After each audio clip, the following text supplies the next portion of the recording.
नमस्कार साथियों। आज इतिहास के एक नए टॉपिक के साथ मैं आपके सामने उपस्थित हुआ हूं। आज का हमारा जो महत्वपूर्ण टॉपिक आपने भारत से है बंगाल विभाजन और उसकी जो परिणति के रूप में एक आंदोलन ने जन्म लिया। और यह आंदोलन भारत का पहला ऐसा आंदोलन था जो अंग्रेजों की जड़ों को हिलाने वाला आंदोलन था। यानी कि आज हम बात कर रहे हैं बंगाल विभाजन 1905 और उसके बाद जो लोगों में गुस्सा और जो लोगों के अंदर क्या कहते हैं भावनाएं उमड़ी, उसके रूप में जो आंदोलन खड़ा हुआ यानी स्वदेशी आंदोलन। दोस्तों 1905 में अंग्रेजों द्वारा विभाजन बंगाल का किया गया, लेकिन इस विभाजन के पीछे कोई अचानक एक विचार आया उनके मन में और उन्होंने इस विभाजन को मूर्त रूप दे दिया हो, ऐसा नहीं है।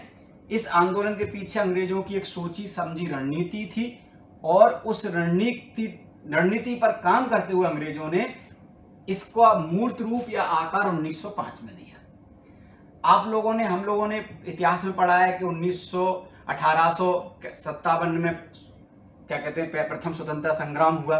अंग्रेज हतप्रद रह गए कि जो भारतीय कभी संगठित नहीं हो सकते थे, जो भारतीय हमसे कभी नजर मिला के बात नहीं करते थे, वो एकदम कैसे हमसे आंदोलन करने के लिए, सशस्त्र विद्रोह करने के लिए खड़े हो गए। तो अंग्रेजों के एक वर्ग ने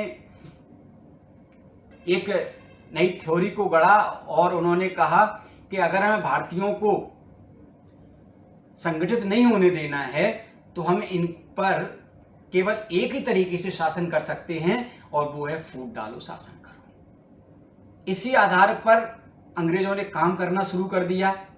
1885 में जब कांग्रेस का गठन हो गया, उसके बाद उनको लगा एक सतत क्या कहते हैं संस्था खड़ी हो रही है हमारे खिलाफ, तो उन्होंने सांप्रदायिकता को धीरे धीरे बढ़ावा देना शुरू कर दिया और उसी सांप्रदायिकता का एक मॉड्यूल उन्होंने हमारे सामने पेश किया, जिसको दोस्तों बंगाल विभाजन के नाम से जाना गया।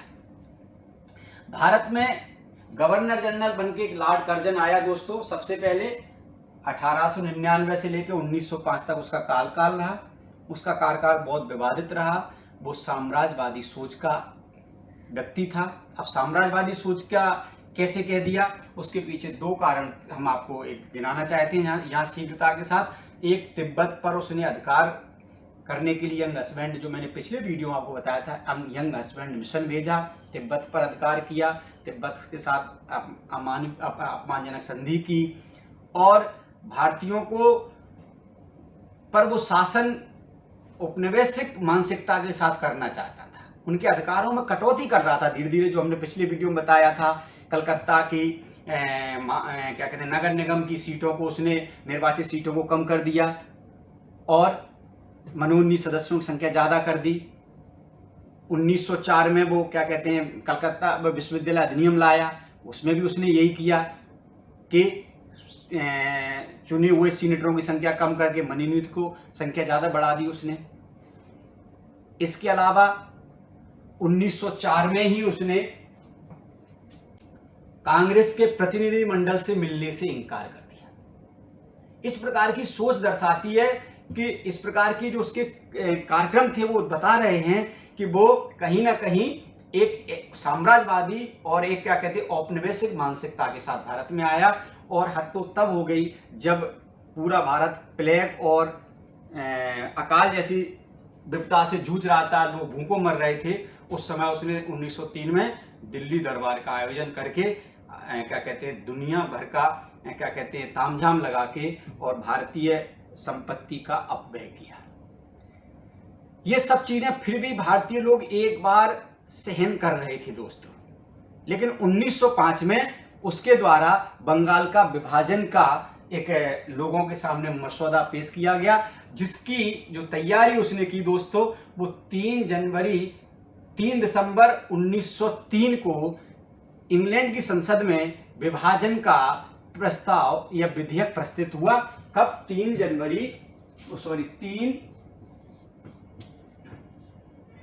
दिसंबर 1903 ब्रिटिश संसद में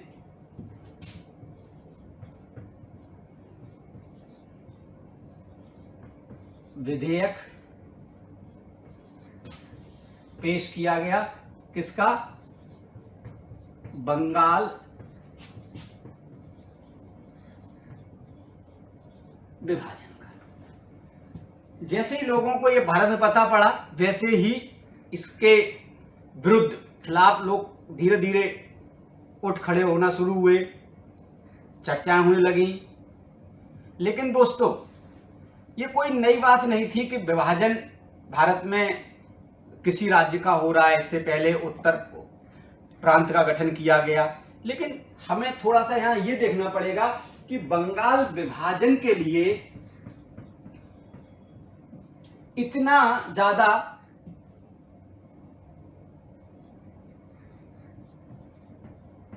हाय तौबा क्यों मच रही थी, या लोग इतने ज्यादा क्रोधित क्यों थे? क्या रीजन था कि लोग बंगाल विभाजन को स्वीकार नहीं कर पा रहे थे? ऐसा नहीं कि इससे पहले मैं बता चुका, भारत का विभाजन राज्यों का नहीं हुआ हो, राज्यों की संख्या घटाई बढ़ाई न गई हो अंग्रेजों के कार्यकाल में। दोस्तों, जैसे कि 1874 में ही, आपको ये डेट, प्रतियोगी जो परीक्षा वाले छात्र हैं उनको ये डेट याद होना चाहिए और लिख लेना भी चाहिए। 1874 में असम राज्य को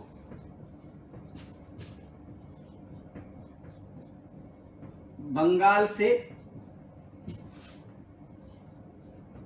अलग कर दिया गया 1874 में। 1876 में इसमें असम में, किसमें? असम में दोस्तों, लोसाई की घाटियां, जो मिजोरम साइड हैं, लोसाई घाटी को जोड़ दिया गया। विरोध हुआ स्थानीय स्तर पर, लेकिन उस विरोध को दबा दिया गया, क्योंकि अभी कोई एक ऐसा राष्ट्रीय मंच लोगों के पास नहीं था या राष्ट्रीय संगठन लोगों के पास नहीं था कि जिससे ये लोग बड़े व्यापक स्तर पर इसका विरोध कर सकते। अतः अंग्रेजों ने इस विभाजन को आसानी से, विरोध को, विभाजन के बाद जो विरोध पनपा उसको दबा दिया, है ना। तो ऐसा नहीं है कि विभाजन नहीं हुआ, लेकिन फिर दोस्तों ऐसा क्या हुआ कि बंगाल विभाजन पर इतना विरोध शुरू हो गया।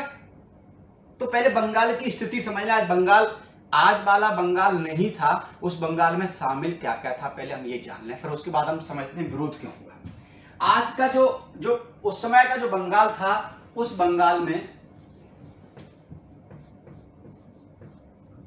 क्या क्या शामिल था दोस्तों? वर्तमान का जैसे हम पश्चिम बंगाल बोलते हैं दोस्तों,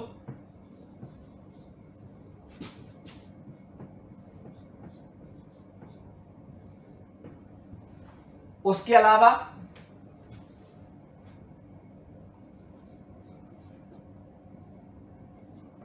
बांग्लादेश, जो वर्तमान में ढाका वाला क्षेत्र है, बांग्लादेश,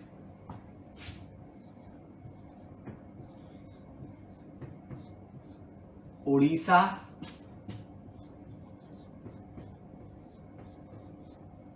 बिहार।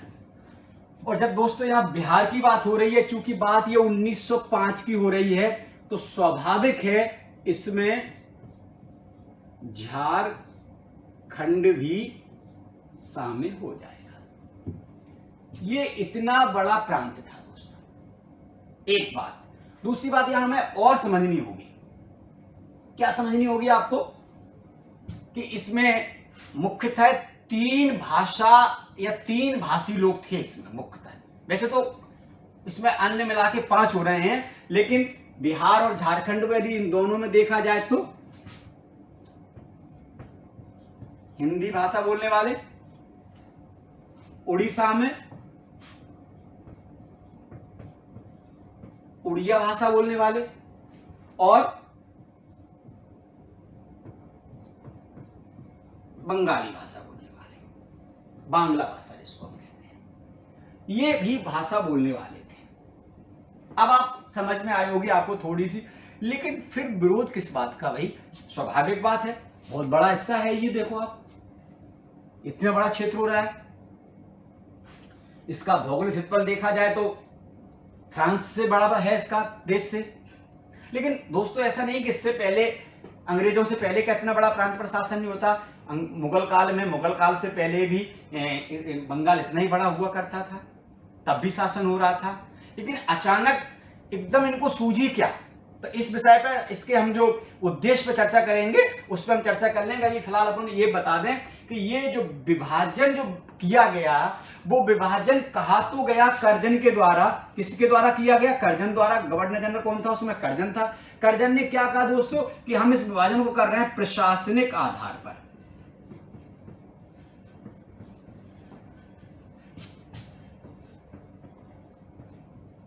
इसका आधार उन्होंने क्या दे दिया? प्रशासनिक आधार कह दिया। लेकिन ये प्रशासनिक आधार नहीं था दोस्तों, इसका आधार था सांप्रदायिक।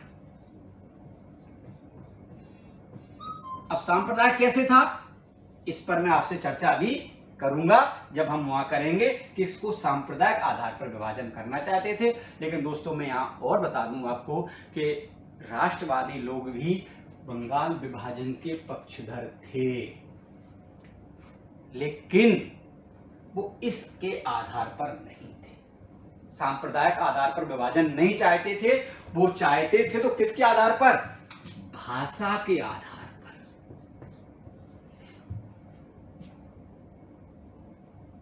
हिंदी भाषियों के लिए उन्होंने अलग राज्य की मांग, उड़िया के लिए अलग, बंगाली के लिए अलग। और ऐसा हुआ भी है भारत में। स्वतंत्र भारत के बाद पहला जो राज्य का विभाजन हुआ, मद्रास जो राज्य था उसको विभाजित करके तमिलनाडु, आंध्रा बनाया गया दोस्तों। वो भाषाई आधार पर ही राज्य का विभाजन किया गया। तो यहां आपको ये देखने वाली बात है कि जो विभाजन कर्जन कह रहे थे, अब जैसे मैंने यहां लिखा है कि भैया प्रशासनिक आधार पर, वो तो आपको प्रथम दृष्टा में देखें तो ये बात सही भी लग रही होगी आपको कि इतने बड़े राज्य पर विभाजन हो रहा है, विभाजन कर रहा है, तो स्वाभाविक बात है। एक उप गवर्नर पर यहाँ कौन रहता था? उप गवर्नर जो शासन करता था, वो उसके अंडर ये पूरा क्षेत्र रहता था। तो एक उप गवर्नर पर इतने बड़े राज्य पर शासन करना, क्या कहते हैं, वो नियंत्रण करना मुश्किल था, अतः विभाजन कर रहा है। ये आपको भी समझ में आ रहा होगा। लेकिन दोस्तों इस विभाजन के पीछे मैंने क्या कहा? सांप्रदायिक है। तो आप कह सकते हो कि कैसे सांप्रदायिक नजर आ रहा है आपको? तो इसको भी मैं अभी एक टेबल बनाऊंगा, उस टेबल के आधार पर मैं जनसंख्या का विभाजन बताऊंगा। उस विभाजन के आधार पर आप एक तो समझ जाएंगे, और दूसरे कर्जन महोदय और ब्लूमफील्ड फुलर जो क्या कहते हैं, जो वर्तमान बांग्लादेश है उसको उन्होंने पूर्वी बंगाल नाम दिया, पूर्वी बांग्ला नाम दिया। उसके जो गवर्नर थे, लेफ्टिनेंट जो गवर्नर थे, उनके क्या बयान थे, उन बयानों के आधार पर आप समझ जाएंगे कि ये विभाजन क्या कहते हैं, प्रशासनिक आधार पर न होते हुए ये प्रशासन का मुख्य आधार, विभाजन का मुख्य आधार था, वो सांप्रदायिक था। क्योंकि अंग्रेज ये कभी नहीं चाहते थे कि भारत में हमें कोई चुनौती देने वाला क्या कहते हैं, संस्था या कोई राज्य हो या लोग हों जो हमारे प्रशासन साम्राज्य को चुनौती दें। और चूंकि बंगाल इस समय दोस्तों भारत की राजधानी थी, अभी दोस्तों दिल्ली राजधानी नहीं थी। दिल्ली राजधानी मैं बताऊंगा अभी। जब अपन 1911 में भारत में बनी तो केंद्र बिंदु प्रसाद क्या कहते हैं, भारतीय उसका राष्ट्रीय आंदोलन का केंद्र बिंदु होने के नाते बंगाल केंद्र बिंदु था। सामाजिक, धार्मिक जो भी सुधार आंदोलन हुए उसका अगुआ बंगाल था, बंगाली थे। चाहे चाहे सुरेंद्रनाथ बनर्जी हों, व्योमेश चंद्र बनर्जी हों, राजा राम मोहन राय हों, क्या कहते हैं, ऐसे तमाम जो लीडर हैं, जो सुभाष चंद्र बोस हों, ऐसे तमाम लीडर वो कहाँ से, बंगाली या उनकी बंगाली पृष्ठभूमि रही है। तो अतः उनको ये खटक रहा था कि बंगाल के लोग, बंगाली क्या कहते हैं, हमारे प्रशासन को चुनौती दे रहे हैं। अतः उन्होंने प्रशासनिक आधार का आड़ लेकर सांप्रदायिकता का रंग देते हुए मुसलमान को खुश करने के लिए डिवाइड एंड रूल की पॉलिसी पर चलते हुए बंगाल का विभाजन 1905 में किया। जो मैंने आपको बताया कि सबसे पहले 1903 में 3 दिसंबर 1903 को संसद में प्रस्ताव पारित हुआ। और इस प्रस्ताव के बाद क्या कहते हैं, इसका विरोध होना स्वाभाविक था, शुरू हो गया। अभी हम एक आपको टेबल के माध्यम से ये इनका सारा खेल समझाते हैं। दोस्तों जैसा मैंने बताया था कि 3 दिसंबर 1903 को विभाजन ब्रिटिश संसद में प्रस्ताव पेश किया गया, पास होके आ गया। 19 जुलाई 1905 को सबसे पहले जनता के सामने प्रस्ताव को सामने रखा गया कि भैया भारत का विभाजन होने वाला है, ये प्रस्ताव रखा। 20 जुलाई 1905 को इस विभाजन का पूरा जो रूपरेखा क्या थी, कैसे विभाजन होगा, किस किस क्षेत्र में कौन कौन क्षेत्र जाएंगे, उसका प्रकाशन समाचार पत्रों में किया गया। और 7 अगस्त को जैसे ये घटना घटी, 7 अगस्त को पूरे बंगाल में इसके लिए विभाजन के लिए कमेटियां बनने लगी। टाउन हॉल में इसके लिए बहुत बड़ी मीटिंग रखी गई और मैं आगे बताऊंगा। इसी दिन 7 अगस्त 1905 के दिन ही स्वदेशी आंदोलन का प्रारंभ हो गया कि अब हम स्वदेशी आंदोलन का प्रारंभ करेंगे इसके विभाजन के विरोध फलस्वरूप। और उसी दिन घोषणा की गई कि 16 अक्टूबर 1905 को ही हम 16 अक्टूबर के ही दिन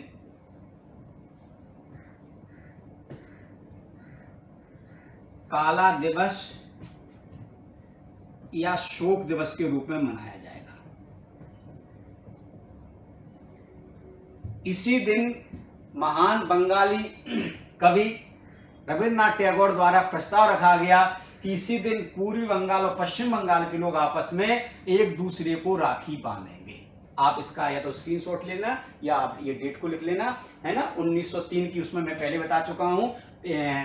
3 दिसंबर 1903 को ब्रिटिश संसद में ये प्रस्ताव पेश हो विभाजन का। फिर उसके बाद 19 जुलाई 1905 को जनता के सामने रखा गया।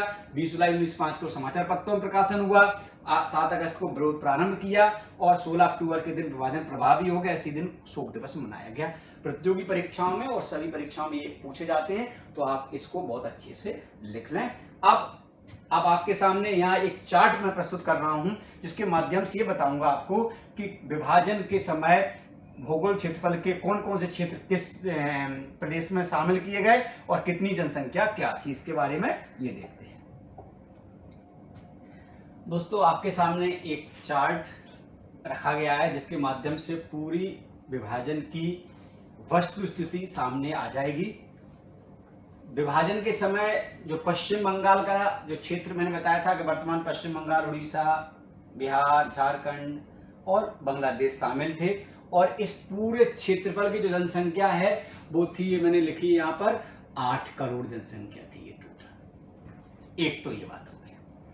अब इस विभाजन का मैं पूरा खाका बता के फिर इस पर अपन चर्चा करेंगे कि कैसे सांप्रदायिक विभाजन के पर आंका गया लोगों के द्वारा।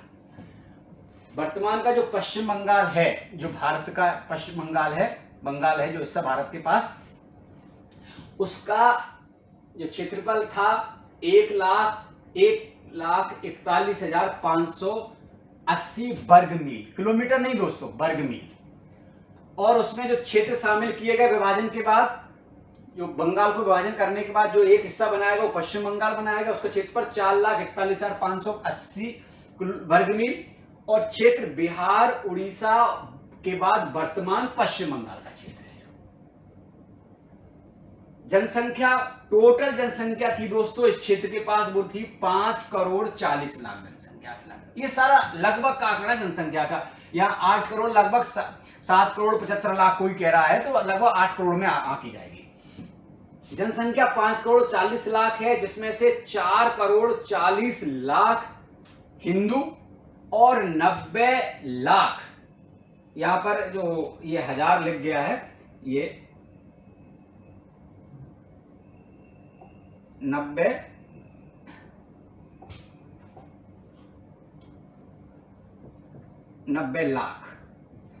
लाख मुस्लिम थे। तो यहां पर मुसलमान अल्पसंख्यक हो गए, एक बात। दूसरी बात जो मैं कह रहा था कि यहां पर बंगाली भाषी भी अल्पसंख्यक हो गए दोस्तों, क्योंकि यहां पर उड़ीसा भी शामिल हो गया और बिहार भी शामिल हो गया, वर्तमान झारखंड भी बिहार में आ रहा है। तो यहां पर 2 लोग अल्पसंख्यक हुए, एक बंगाली भाषी अल्पसंख्यक हुए और मुस्लिम अल्पसंख्यक हुए। और यहाँ के जो लेफ्टिनेंट गवर्नर थे वो एंड्रू फ्रेजर थे, जो पहले से ही बंगाल के अविभाजित बंगाल के लेफ्टिनेंट गवर्नर थे। मैंने जैसे बता दिया कि बंगाल में जो शासन कर रहे थे वो लेफ्टिनेंट गवर्नर यहाँ का प्रशासक हुआ करता था, और वो प्रशासक एंड्रयू फ्रेजर थे, और एंड्रयू फ्रेजर को ही यहाँ का लेफ्टिनेंट गवर्नर रखा गया। अब दोस्तों, पूर्वी बंगाल का जो विभाजन के बाद एक जो नया प्रांत बनाया गया उसको नाम दिया गया पूर्वी बंगाल, जिसमें कौन कौन क्षेत्र शामिल किए गए? ढाका, चटगांव और राजशाही के साथ साथ असम भी शामिल किया गया दोस्तों उसमें, जो मैं यहां पर नहीं लिख पाया। असम, ये इतने क्षेत्रफल यहां पर दोस्तों शामिल किए गए क्षेत्र। अब कुल क्षेत्रफल यहां का 1,65,540 वर्ग मील क्षेत्रफल था इसका, और जनसंख्या यहां की 3,10,00,000 जनसंख्या थी दोस्तों, जिसमें से 1,80,00,000 जनसंख्या मुस्लिम और 1,20,00,000 जनसंख्या हिंदू थी। इस क्षेत्र में मुस्लिम बहुल क्षेत्र बनाया गया दोस्तों, इसमें मुस्लिम बहुल क्षेत्र बनाया गया, और यहां के लेफ्टिनेंट जो गवर्नर बनाए गए वो ब्लूमफील्ड फुलर बनाए गए। ये बहुत ही सांप्रदायिक बातों के लिए, अपने विचारों के लिए जाने जाते हैं दोस्तों। अब ये तो मैंने आपको पूरा एक खाका बना दिया, आप चाहो तो इसका स्क्रीनशॉट ले लेना, ये चाहे तो आप लिख लेना इसको। ये पूरा खाका आपके सामने दोस्तों आ गया है कि पश्चिम बंगाल, पूर्वी बंगाल, कौन कौन से क्षेत्र शामिल हैं, और इसमें क्या क्या जनसंख्या का विभाजन हुआ, क्या क्या क्षेत्रों का विभाजन हुआ, कौन अल्पसंख्यक हुए। तो मैंने बता दिया अल्पसंख्यक इसमें क्या कहते हैं, इधर मुस्लिम हुए, इधर हिंदू हुए, इधर हिंदी भाषी बहुसंख्यक थे, इधर बंगाली बहुसंख्यक थे। तो इससे एक तीर से दो निशाने दोस्तों पहले तो किए इन्होंने। क्या निशाने किए एक तीर से दो? एक तो निशाना ये लगाया इन्होंने कि बंगालियों की जो राष्ट्रवादी और बंगाली जो केंद्र बिंदु हो रहे थे राष्ट्रीय आंदोलन के, उस केंद्र बिंदु को उन्होंने तोड़ने का प्रयास किया। बंगालियों को डिवाइड कर दिया, बंगाली भाषियों को अलग अलग कर दिया, इधर इधर से इधर हिंदी भाषी बना दिए गए, और मुसलमानों को खुश करने का प्रयास किया गया। अब कैसे प्रयास किया गया खुश करने के, इसके सामने मैं आपके सामने तथ्य रखूंगा कि बंगाल विभाजन का अगर यहां प्रश्न आपके सामने आता है दोस्तों, इसको हटा देते हैं हम। अब हम यहां पर प्रश्न रखते हैं, बंगाल विभाजन के उद्देश्य क्या थे? मान लो बंगाल विभाजन के उद्देश्य क्या थे? अब आपको पूरी बात पीछे, ये उद्देश्य तो वैसे पहले लिखना चाहिए था, लेकिन मैंने ये उद्देश्य इसीलिए नहीं लिखा कि आप ये पूरी बात अच्छी से समझ सकें कि बंगाल का विभाजन में क्या क्या किया गया, कौन कौन अल्पसंख्यक रखे गए, है ना। 1,80,00,000, 1,20,00,000 जनसंख्या करके इस प्रांत को, जो पूर्वी बंगाल था, जो बांग्लादेश वर्तमान का है, उसको उन्होंने मुस्लिम बहुसंख्यक रखा। तो सबसे पहले जो उद्देश्य इसमें था वो था राष्ट्रवादियों की शक्ति को तोड़ना। एक बात तो ये हो गई सीधी सीधी, है ना।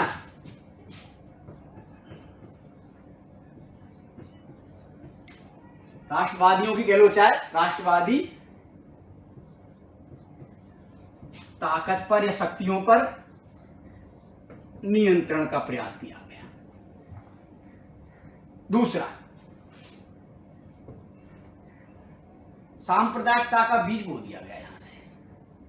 अब कैसे बो दिया गया, मैं आपको कुछ कोटेशन है वो आपको बताता हूं, आपको भी लगेगा कि जो मैं कह रहा था वो। नंबर 1, जो मैं अभी बात कर रहा था, ब्लूमफील्ड फुलर नामक जो लेफ्टिनेंट गवर्नर थे, वो कह रहे हैं, अगर यहां पर अगर उनका कोटेशन बहुत इंपॉर्टेंट है, अक्सर परीक्षाओं में आता है, तो आप लिख लें। यहां पर मैं लिख देता हूं,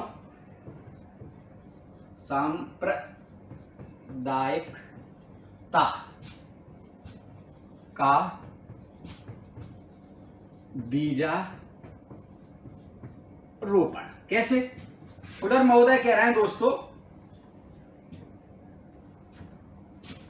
सांप्रदायिकता का बीजारोपण। कैसे दोस्तों? फुलर महोदय क्या कह रहे हैं, यहां देखें, वो कह रहे हैं अंग्रेजी प्रशासन की हिंदू व मुस्लिम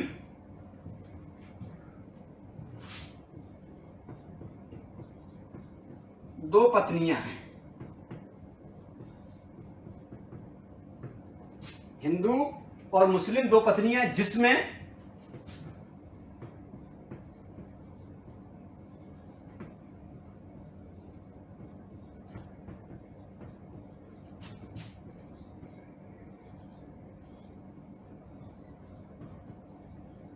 अधिक प्रिय। ये किसका कोटेशन है दोस्तों, किसके क्या कहते हैं शब्द हैं, ये हैं ब्लूमफील्ड फुलर महोदय के। अब मैं फुलर के बारे में आपको बता ही चुका कि फुलर महोदय कौन है। ये फुलर महोदय लेफ्टिनेंट गवर्नर हैं पूर्वी बंगाल के। वो क्या कह रहे हैं कि अंग्रेजी प्रशासन की दो पत्नियां हैं, हिंदू और मुस्लिम, जिसमें से मुस्लिम अधिक प्रिय है। आपको क्लियर हो गया कि विभाजन के पीछे उद्देश्य सांप्रदायिकता को बढ़ावा देना, एक नंबर। दूसरा दोस्तों, अब इसको हटा देते हैं, उद्देश्य आप समझ लेना। अब आप लोग आगे, कर्जन महोदय इस पूरे विवादास्पद निर्णय के कर्ता धर्ता governor general viceroy Lord Curzon का कोटेशन है क्या, इस विभाजन से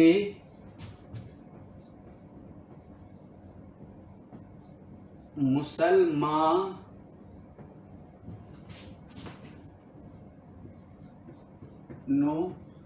को वो प्राप्त हो जाएगा जो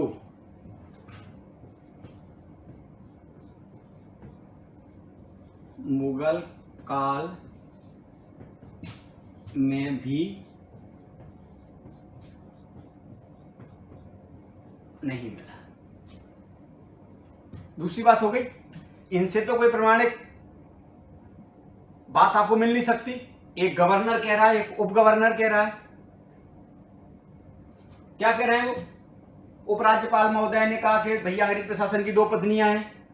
क्लियर बात हो गई कि मुसलमानों को बढ़ावा दिया जा रहा है, जिससे कि वो आंदोलनकारियों का हिस्सा न बने, हमारा साथ दें और हम आराम से भारत पर शासन कर सकें। कर्जन महोदय ने भी कहा कि भैया इस विभाजन से मुसलमानों को वो प्राप्त हो जाएगा जो मुसलमानों को मुगल काल में भी नहीं मिला। उन्होंने और क्लियर आगे कहा कि हम मुसलमानों को मुस्लिम बहुल प्रांत देने वाले हैं। इसके अलावा अन्य और कई कोटेशन हैं, जिसके बारे में तो यहां चर्चा करना समय को ज्यादा कर देना है, इसलिए आप समझ जाएं। और दूसरा दोस्तों, यहीं से मुसलमानों ने सांप्रदायिकता के बीज बोना शुरू किए। लॉर्ड मिंटो से मुस्लिम शिष्टमंडल एक शिमला में जाके मिला और उन्होंने कहा कि हमारे लिए पृथक निर्वाचन है ना आदि व्यवस्थाएं की जाएं। मिंटो ने उस बात को माना, मिंटो ने प्रोत्साहन दिया। इसी कड़ी का हिस्सा है 1906 में मुस्लिम लीग का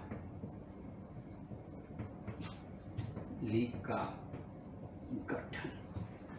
इसका ही परिणाम आगे निकलेगा दोस्तों 1909 में पृथक निर्वाचन।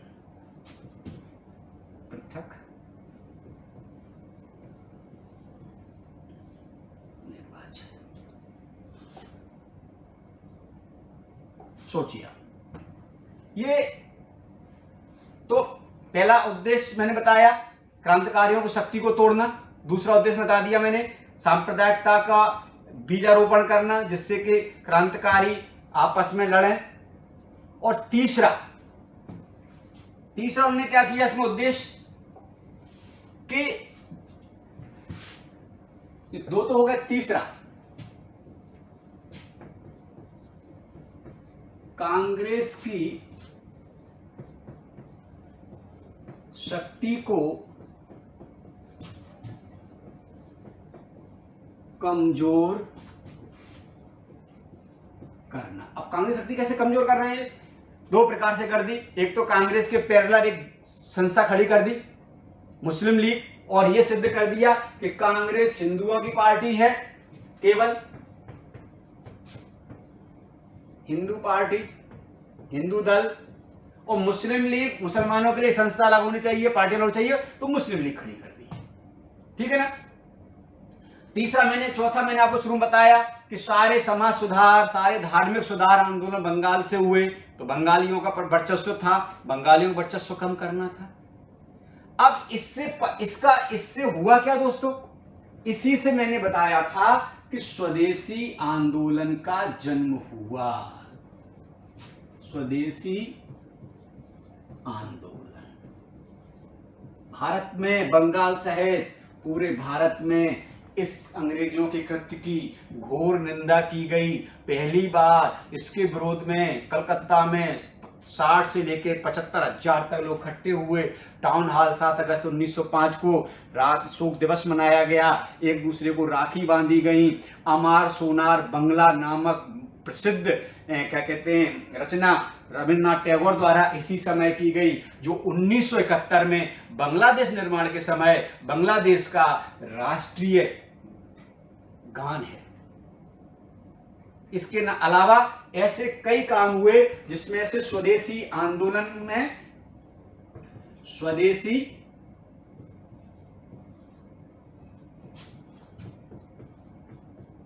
बहिष्कार,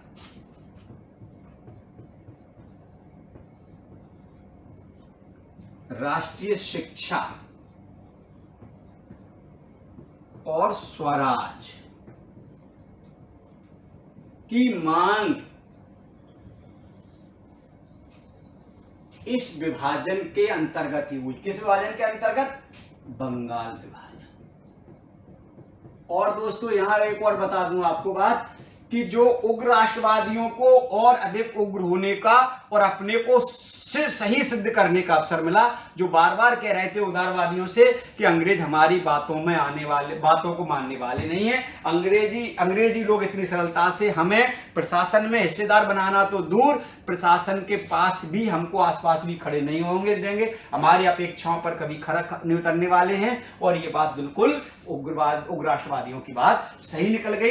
दादा भाई नौरोजी ने 1906 के कांग्रेस अधिवेशन में पहली बार स्वराज नामक शब्द का इस्तेमाल किया, स्वराज की मांग की गई। 1906 के अधिवेशन में ही स्वदेशी को अपनाया गया, जिसमें स्वदेशी वस्तुओं को अपनाना और विदेशी वस्तुओं का बहिष्कार करना, न केवल विदेशी वस्तुओं का केवल दोस्तों, बल्कि यहां पर विदेशी नौकरी,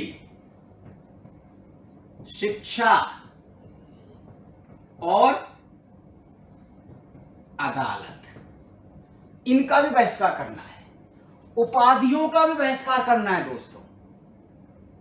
ये और विदेशी वस्तुओं का न केवल बहिष्कार करना, बल्कि विदेशी, आप लोग जरा कृपया करके इसको बहुत अच्छे से समझ लें, विदेशी सामान की होली जलाना है।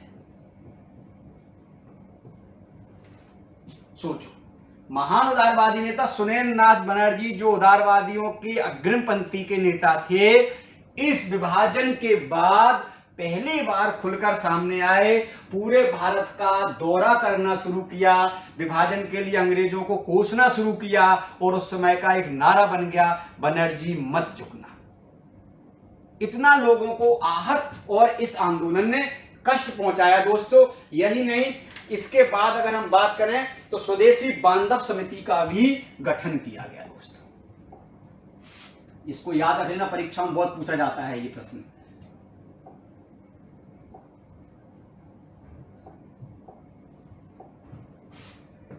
स्वदेशी बांधव समिति किसके लिए? स्वदेशी को बढ़ावा देने के लिए स्वदेशी बांधव समिति का गठन किया गया। और इसका जो गठन, इसके जो करने वाले थे वो अश्विनी कुमार दत्त थे दोस्तों।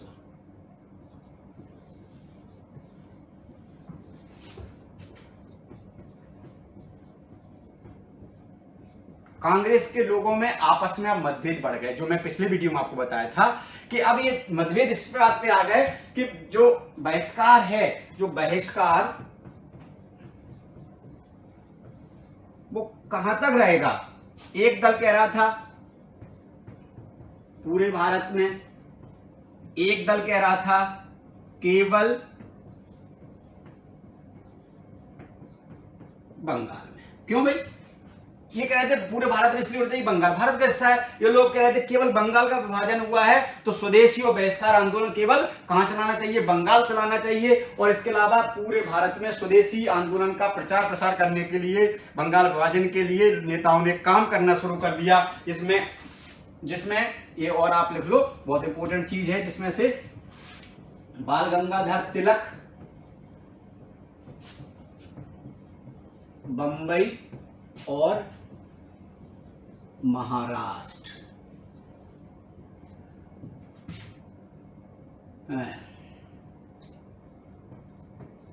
सैयद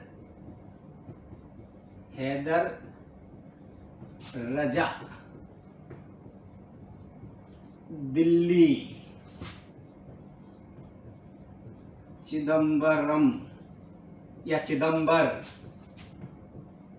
पिल्ले मद्रास, लाला लाजपत राय पंजाब। पूरे भारत में इसकी आग फैल गई, बहुत तेजी के साथ आंदोलन चलने लगा। लेकिन तभी दोस्तों आंदोलन के स्वरूप पर कांग्रेस के भीतर एक मतभेद हो गया। प्रारंभ में मुसलमानों ने इसका विरोध किया, विभाजन का, लेकिन अब मुसलमानों को भी अंग्रेजों ने जब समझाया, मुस्लिम लीग का गठन हो गया। मुसलमान लोग भी अब ये लगने लगा कि अंग्रेज हमारी लिए भला सोच रहे हैं, अगर अलग राज्य बन जाएगा तो हमारी शिक्षा का अच्छे से ध्यान दिया जाएगा। अंग्रेज भी धीरे धीरे, वो मुस्लिम लीग से धीरे धीरे विभाजन से कांग्रेस के विरोध में खड़े होने शुरू हो गए। और इधर कांग्रेस के भीतर मैंने बताया दो दल काम कर रहे थे, गरम दल, नरम दल, जो पिछले वीडियो मैंने बताया था कि दोनों आपस में झगड़ गए कि इसका स्वरूप बंगाल में होना चाहिए कि नहीं होना चाहिए, पूरे देश में होना चाहिए कि नहीं होना चाहिए। रविन्द्रनाथ टैगोर ने पहले, ये बहुत इंपॉर्टेंट प्रश्न मैं बता रहा हूं कि रविन्द्रनाथ टैगोर ने पहले स्वदेशी बहिष्कार आंदोलन का समर्थन किया, बाद में उन्होंने बहिष्कार और स्वदेशी आंदोलन से, बहिष्कार से अपना समर्थन वापस ले लिया। और उनके पीछे उनका तर्क ये रहा कि सब बहिष्कार कर देंगे, विद्यार्थी कॉलेज स्कूल को छोड़ देंगे तो फिर पढ़ेंगे कैसे, अशिक्षित हो जाएंगे। तो उन्होंने बाद में इससे रविन्द्रनाथ टैगोर भी अलग हो गए। बंगाल विभाजन के मुद्दे पर कांग्रेस में विभाजन हो गया। 1907 की जो मैंने आपको सूरत बूट पे भी वीडियो बनाया, उससे आंदोलन धीरे धीरे कमजोर हो गया। कांग्रेस उग्रराष्ट्रवादियों को जेल में डाल दिया गया, नरमवादी कमजोर पड़ गए। और बाद में जब, लेकिन अंदर अंदर ये आंदोलन चलता रहा। और 1911 में दोस्तों, 1911 में बंगाल विभाजन को रद्द कर दिया गया। गवर्नर जनरल थे, लिख लेना भले आप, लॉर्ड हार्डिंग। 1911 इसी डेट के समय दोस्तों दिल्ली अब भारत की राजधानी बनी। तो दोस्तों इसको मैंने आपको एक शॉर्ट में स्कूली बच्चों के लिए, प्रतियोगी परीक्षाओं के बच्चों के लिए, कॉलेज के छात्रों के लिए, सभी के लिए एक संतुलित वीडियो बनाया है। और अगला वीडियो लेकर मैं तुरंत उपस्थित होऊंगा, शीघ्र उपस्थित होऊंगा। तब तक के लिए कोविड से बचाव करते हुए घर में रहिए, सुरक्षित रहिए। जय हिंद, जय भारत।